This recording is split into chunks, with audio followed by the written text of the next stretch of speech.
Savez-vous que les infusions de boutons d'or sont bonnes pour la confiance en soi?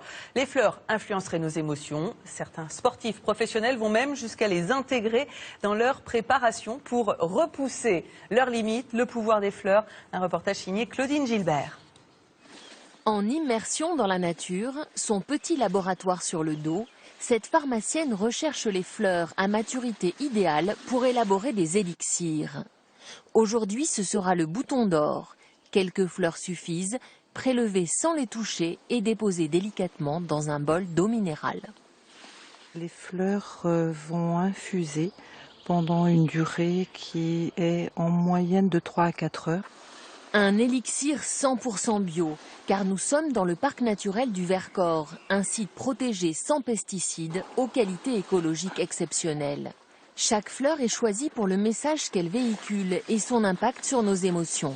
Le message de cette fleur qui est à la fois simple et lumineuse, c'est un message de confiance en soi. L'élixir de bouton d'or, il est principalement donné aux personnes qui se dévalorisent tout le temps. Ce mélange de l'infusion de fleurs et de cognac bio pour la conservation, c'est la teinture mère fabriquée sur place. Dans ce laboratoire artisanal de 22 salariés, les dilutions de fleurs de bac se font à la main. Élixir unique ou mélange composé à la demande pour chaque client. Jusqu'à 3000 de ces flacons sont expédiés chaque jour en Europe et jusqu'en Australie. Avec les fleurs de bac, Fabienne Griboval, cycliste professionnelle, améliore à la fois son bien-être et ses performances. Comment ça s'est passé, le challenge Vercors? J'ai constaté qu'en fait, il y avait encore quelque chose à améliorer, c'était le dépassement de soi.